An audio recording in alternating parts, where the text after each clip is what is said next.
नमस्कार, स्वागत है आपका हमारे चैनल में एजुकेशन फॉर नॉलेज में। आज के इस वीडियो में सरदारी आंदोलन को कंप्लीट करेंगे। यहाँ पे इस आंदोलन से संबंधित इस बुक में 10 प्रश्न दिया गया है जो आपके एग्ज़ाम के लिए इम्पॉर्टेंट है और बहुत अच्छे से आप प्रैक्टिस और रिवीजन कर लीजिए। सरदारी आंदोलन से क्वेश्चन पूछे गए हैं, यहाँ पे जो क्वेश्चन पूछे गए हैं वो भी क्वेश्चन दिया गया और इस टॉपिक से बनने वाले सारे MCQ रखा गया है।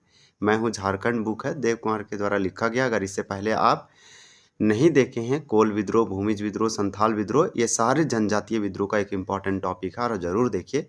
विद्रोह से झारखंड का कोई भी एग्ज़ाम हो, आप यहाँ पे एग्ज़ाम पूछा जाएगा। आने वाले समय में जो भी एग्ज़ाम होगा उसमें आपको बहुत ज़्यादा बेनिफिट होगा। आप चीज़ों को प्रैक्टिस और रिविज़न कर सकते हैं। देखिए पहला प्रश्न आपसे क्या पूछा जा रहा है कि सरदारी आंदोलन की शुरुआत कब हुई थी? तो यहाँ पे आपका हो जाएगा ए 1858 से लेकर 1895 के बीच में सरदारी आंदोलन चला था, सरदारों के द्वारा किया गया था। सरदारी आंदोलन झारखंड में बोल सकते हैं कि अंग्रेजों या ब्रिटिश के खिलाफ किया गया था। मोस्ट इम्पॉर्टेंट आंदोलन था, काफ़ी लंबे समय तक आंदोलन चला। तो 1858 यानी 1858 से लेकर 1895 यानी कि 1895 तक, तो मोस्ट इम्पॉर्टेंट है, ये वाला आपको याद रखना है।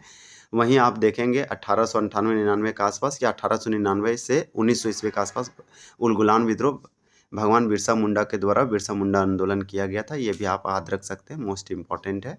तो आपको सरदारी आंदोलन याद रखना है। सरदारी आंदोलन कहा जाता है, सरदारी सरदारी आंदोलन को और क्या कहा जाता है? तो सरदारी आंदोलन को कहा जाता है मुल्की और मिल्की आंदोलन। तो ये दोनों याद रखिए, यानी कि मुल्की आंदोलन भी कहते हैं और मिल्की आंदोलन भी कहते हैं।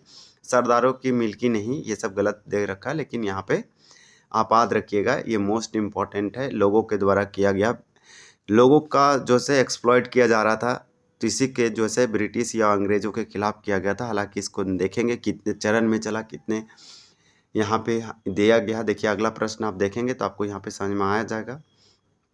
अगला प्रश्न में आपसे सिंपल पूछा जा रहा है कि सरदारी आंदोलन कितने चरणों में चला था?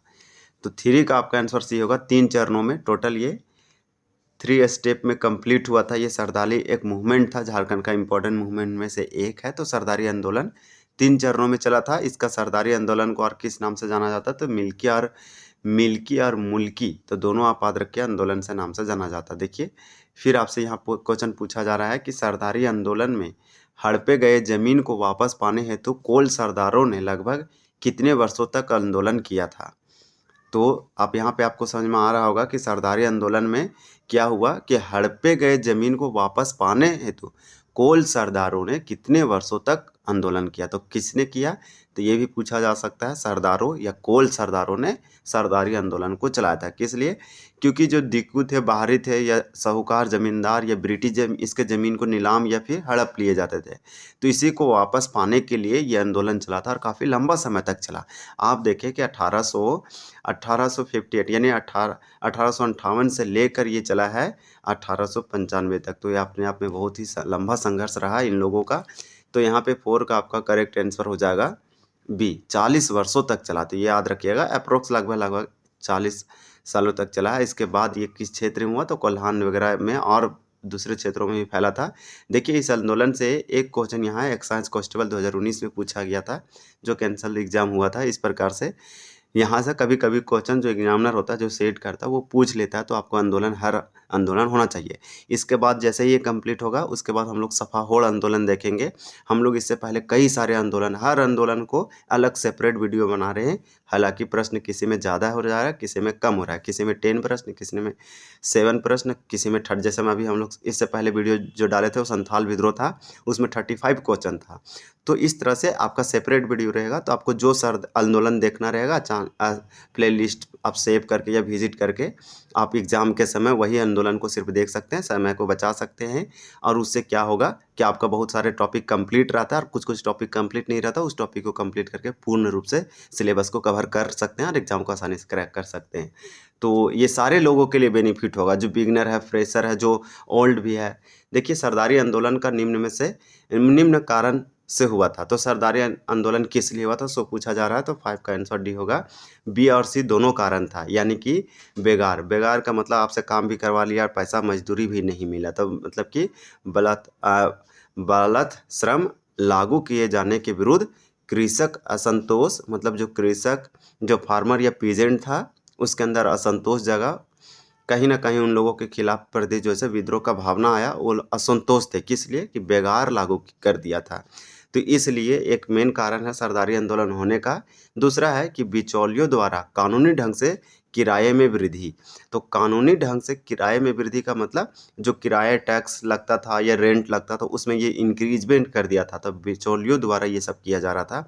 तो कहीं ना कहीं बिचौलियों को भी इसमें इस आंदोलन में लिया लिया गया होगा। तो इस प्रकार से आपको याद रखना है कि बिचौलियों द्वारा कानूनी रूप से किराए में वृद्धि, अब टैक्स या रेंट में वृद्धि हुआ इसलिए, और बेगार लागू हुआ इसलिए कृषक असंतोष थे। दो मेन रीज़न है सरदारी आंदोलन का। पूछा कारण या रीज़न क्या है, तो आपको याद रखना ये question one of the tough होगा इस एग्ज़ाम के लिए। तो यहाँ पे भी ऑप्शन के अकॉर्डिंग अगर जो जाएंगे तो इजी फिर हो जाएगा कि बहुत सारे लोगों लगेगा कि नहीं बी सी होगा। बहुत लोग जो है ए भी मार सकते हैं कि ईसाई धर्मांतरण उरांव द्वारा आर्थिक असमानता, तो वो आपका यहाँ रीजन आंसर नहीं दिया गया, तो वो आपका नहीं होगा। वही है कि सरदारी आंदोलन के संबंध में इनमें से कौन सा कथन सही नहीं है। आपसे पूछ रहा है इनकरेक्ट या फॉल्स पूछ रहा है या गलत पूछ रहा है। तो इस प्रकार से अगर हम बात करें कि सरदारी आंदोलन के संबंध में कौन सा कथन स्टेटमेंट जो है इनकरेक्ट है, फॉल्स है, तो 6 का करेक्ट आंसर डी होगा। उपरोक्त में से सभी कथन सही है, मतलब यहाँ कोई भी गलत और इनकरेक्ट और फॉल्स नहीं है, आपको याद रखना है।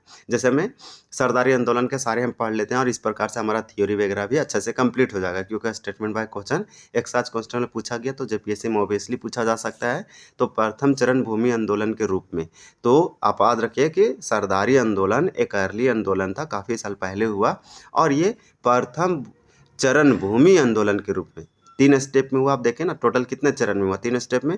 तो पहला चरण जो है से भूमि आंदोलन के रूप में, फिर दूसरा चरण जो हुआ पुनर्स्थापना आंदोलन के रूप में। पुनर्स्थापना का मतलब होता है कि फिर से स्थापित करना, जैसे हम भूमि कोई हड़प लिया है, ले लिया तो उसको फिर से उससे वापस लेके स्थापित करना, इस तरह से आप बोल सकते हैं। तो फर्स्ट में था भूमि आंदोलन, यानी कृषक से संबंधित था, पीजेंट फार्मर से संबंधित था, इसे आप बोल सकते हैं भूमि है तो लैंड मूवमेंट बोल सकते हैं। और दूसरा सेकेंड स्टेप या चरण, दूसरा चरण जो था, द्वितीय चरण लिखा है पुनर्स्थापना, भूमि वापस करने से संबंधित था पुनर्स्थापना आंदोलन। वही तीसरा चरण था राजनैतिक आंदोलन के रूप में, यानी पॉलिटिकल मूवमेंट था इसमें। तो इस प्रकार से इसका आंसर सभी होगा, सभी के सभी सरदारी आंदोलन के संबंध में कथन सही है। यहाँ पूछा कौन सा कथन सही नहीं है, तो कोई भी नहीं, इसलिए डी होगा, सभी सही है। All option are all statement are correct true. आप देखिए क्वेश्चन नंबर 7 है कि कोल विद्रोह के समय कोल सरदार कहाँ काम करने हेतु चले गए थे। तो कोल विद्रोह कब हुआ था हम आपको बता देते हैं, 1831 से 32 में हुआ, बुधु भगत के नेतृत्व में। हालांकि और लोग भी इसमें जुड़े हुए थे, और लोग भी नेतृत्व करता थे, लेकिन बुधु भगत को मेन इसमें रोल था। बुधु भगत का जो है मृत्यु हो जाता है 1832 में। धीरे धीरे ये ठंडा पड़ जाता है। कोल जनजाति के लोगों द्वारा किया गया, लेकिन इस विद्रोह में जो है हो जनजातियों का सहयोग था, और मुख्य रूप से ये कोल्हान क्षेत्रों में हुआ था। और आपको याद रखना है ये कोल विद्रोह को बुधु भगत को पकड़ने के लिए इसी में जो है 1000 का इनाम रखा जाता। गोरिल्ला युद्ध की भी किया गया था छापामार तरीके से, और जंगलों से अपने तीरों से युद्ध लड़ते थे। और वहीं 1828 से लेकर 32 के बीच में लड़का महाविद्रोह हुआ था, जिसमें बुधु भगत का भी नेतृत्व था और दूसरे लोगों का भी था। तो ये सब आप याद रखिएगा। तो यहाँ पे आया कि कोल विद्रोह के समय, तो कोल विद्रोह कब हुआ, तो 1831 से 32 के समय जो कोल सरदार थे वो कहाँ काम करने, वर्क करने चले गए थे। तो 7 का आपका यहाँ पे डी होगा, असम गए थे। आप जानते हैं कि ब्रिटिश अंग्रेज बहुत सारे लोगों को यहाँ से असम लेके गए हैं, चाय बागानों में लेके गए और दूसरों जगह पे लेके गए। तो ये आपको मालूम होना चाहिए। इस प्रकार से देखिए अगला प्रश्न है कि सरदारी आंदोलन को किन किन जनजातियों का समर्थन प्राप्त था। तो जब सरदारी आंदोलन काफ़ी समय तक चला, बहुत लंबे समय तक, 40 वर्षों तक चला, टोटल 3 स्टेप 3 चरण में चला है। तो इसमें अलग अलग जनजातियों का समर्थन बीच बीच में आया है। तो आपका 8 का आंसर होगा, उरांव और मुंडा जनजाति का इसमें समर्थन था। तो आप ये वाला याद रख सकते हैं। सरदारी आंदोलन के पहले चरण को किस नाम से जाना जाता है। तो सरदारी आंदोलन का फर्स्ट चरण जो पहले हुआ होगा 1858 के आसपास से लेकर कुछ समय तक था, आपका 9 का करेक्ट आंसर यहाँ पे भूमि आंदोलन हो जाएगा। तो आप याद रखिएगा भूमि आंदोलन सरदारी आंदोलन के पहले चरण का था, और दूसरा पुनर्स्थापना आंदोलन, तीसरा आप बोल सकते हैं तीसरा आंदोलन क्या था आपको हम बता देते, देखिए राजनीतिक आंदोलन था। फिर आपका दिया गया है क्वेश्चन नंबर ये 9 था, तो आपका यहाँ पे सी हो जाएगा। और ये क्वेश्चन 10 है इस वीडियो का, और इस आंदोलन से संबंधित सबसे लास्ट प्रश्न है। सरदारी आंदोलन के बारे में सही कथन चुने। तो सरदारी आंदोलन के बारे में हमारा यहाँ पे कौन सा स्टेटमेंट जो है ट्रू है सो पूछा जा रहा है। तो 10 का करेक्ट आंसर बी होगा कि सरदारी आंदोलन के तृतीय मतलब थर्ड चरण में, थर्ड स्टेप में यह आंदोलन एक राजनीतिक आंदोलन के रूप में परिणत हो गया। तो ये वाला आपका जो है मोस्ट इम्पॉर्टेंट होगा। ये बोल रहा है सही कथन चुने, तो यही वाला सही है। सरदारी आंदोलन का द्वितीय चरण को पुनर्स्थापना आंदोलन कहा जाता है, हालांकि यहाँ पे ये भी सही है। तो 10 का जो है आपका क्या हो जाएगा, डी आंसर होगा, क्योंकि ये भी सही है कि सरदारी आंदोलन का आप देखिए कि सेकेंड चरण, सेकेंड मतलब कि सेकेंड चरण या सेकेंड स्टेप बोल सकते हैं, द्वितीय चरण पुनर्स्थापना आंदोलन कहा जाता है, सही है। सरदारी आंदोलन का तीसरा चरण यह आंदोलन एक राजनीतिक आंदोलन के रूप में परिणत हुआ, इसलिए इसे राजनीतिक आंदोलन तीसरा चरण को कहा जाता है। बाद में बिरसा मुंडा का सफल नेतृत्व में चर्चा होने के बाद सरदारी आंदोलन का विलय बिरसा मुंडा में हो गया। तो बिरसा मुंडा, भगवान बिरसा मुंडा के द्वारा बिरसा आंदोलन किया गया था, जिसे उलगुलान विद्रोह कहते हैं, क्रांति कहते हैं, मोस्ट इंपॉर्टेंट होगा। वो 1895 में किया गया, 1895 से 1900 ईस्वी के आसपास। तो इसी में वो समाहित हो गया ये आंदोलन, फिर धीरे धीरे ये बड़ा रूप ले लिया। तो इस प्रकार से आपको याद रखना है। और सरदारी आंदोलन का एंड पूछा जाएगा तो 1895, क्योंकि यहीं वो उलगुलान विद्रोह स्टार्ट होता है। तो आपका डी एकदम परफेक्ट करेक्ट आंसर है। तो आप यहाँ पे देख पाएँ कि किस प्रकार से 10 प्रश्न कितने इंपॉर्टेंट था। बस आपको याद रखना है कि किन जनजातियों का समर्थन था। उरांव मुंडा जनजातियों का समर्थन था। उसके बाद यहाँ के जो कोल सर आंदोलन के समय जो कोल सरदार थे वो असम चले गए थे काम करने के लिए। इसका मुख्य कारण क्या है, उससे भी ज़्यादा इम्पोर्टेंट ये आपसे पूछा जा सकता है कि सरदारी आंदोलन को और किस नाम से जाना जाता है।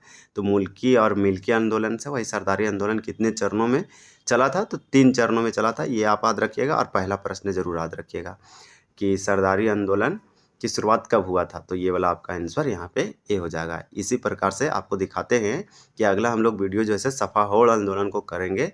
यहाँ भी जो है बहुत अच्छे से दिया गया है। ये मैं हूँ झारखंड, देव कुमार के द्वारा लिखा गया पहला एडिशन है। दूसरा एडिशन भी बहुत जल्द आएगा। और ये झारखंड में जनजातीय आंदोलन, ट्राइबल या फिर आप बोल सकते हैं कि आदिवासी मूवमेंट से संबंधित सारे प्रश्न दिया गया। देखिए इससे पहले हम लोग कंप्लीट जो किए थे वो आपको हम दिखाते हैं कि संथाल, ये बहुत सारे प्रश्न था। इसको आप ज़रूर जाके देखिए, वीडियो अपलोड किया गया है रिसेंट में ही, यानी कि हम लोग कल ही इसको अपलोड किए हैं। तो इस प्रकार से बहुत ही अच्छे से फिर भूमिज आंदोलन किए। तो आपका आंदोलन वाला टॉपिक फिर से रिवीजन होगा, कंप्लीट होगा।